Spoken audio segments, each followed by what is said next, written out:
Hi, I'm Dr. Yusuf Shitu, a medical doctor and Chief Medical Officer at ShiVent Technologies. This instructional video is to help you safely and effectively utilize the ShiVent, which is a simple, low-cost, non-electric, and oxygen-efficient, non-invasive ventilator for use in patients with respiratory difficulties.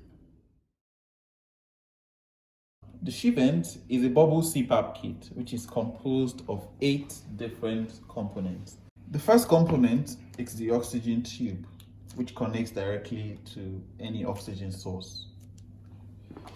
The second component is a set of venturis, which are of different colors, each with a specific fraction of inspiratory oxygen target. The third component is the respiratory tubing 1, which is a standard ventilator tubing.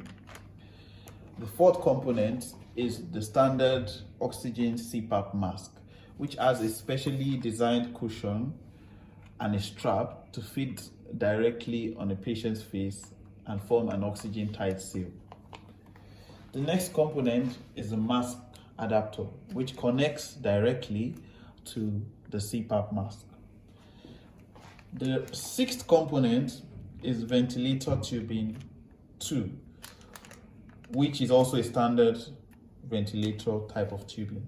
The seventh component is the viral filter, which ensures that expired air from the patient is free from contamination.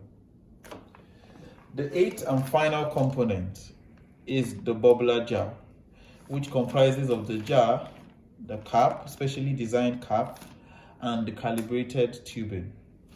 The jar also comes with a special barcode that connects to the digital platform for the device. As an adjunct to the device, we also have a pulse oximeter, which helps with monitoring patients' oxygen saturation levels.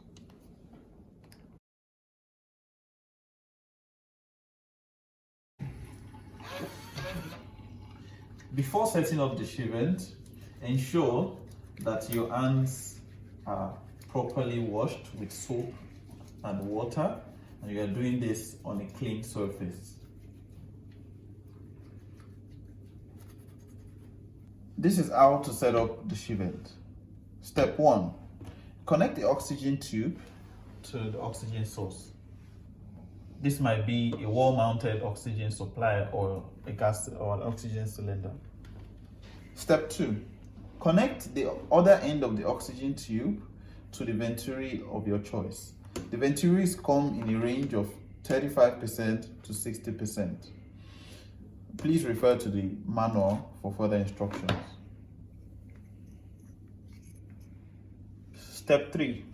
Connect the outlet of the venturi, the wider end, open end, to the end of the respiratory tube 1. You might need to exert a bit of force to get it through. Step 4. Connect the other end of the respiratory tube 1 to the inspiratory limb of the mask connector. The inspiratory limb is identifiable by the reservoir bag. Step 5.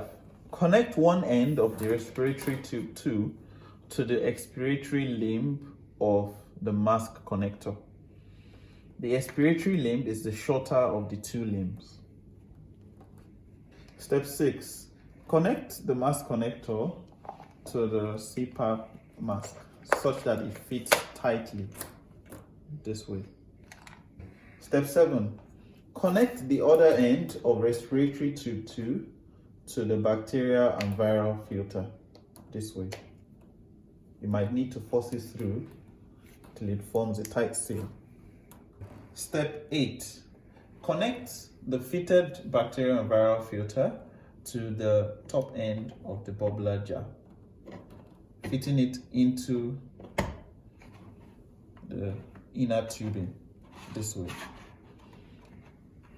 If you fit it the other way around, it wouldn't work. So be sure that you're putting the correct end into the inner tubing of the bubbler. Step 9. Unscrew the cap from the bubbler jar and fill it up with distilled water.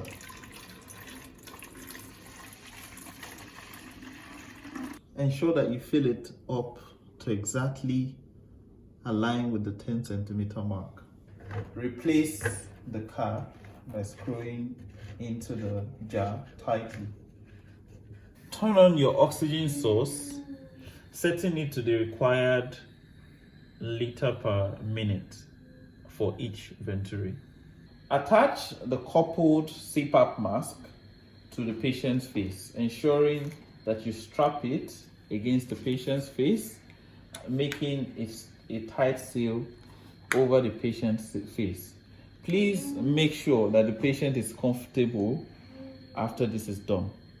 Now you can have your patient rest in cardiac position and attach your pulse oximeter to the patient to monitor their oxygen saturation levels.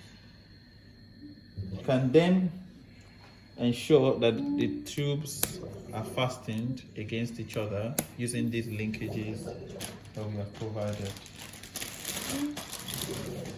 Now you can connect your patient to an oxygen pulse oximeter to monitor the patient's vital signs, oxygen saturation rates and pulse. This pulse oximeter connects to an app on the doctor or health worker's phone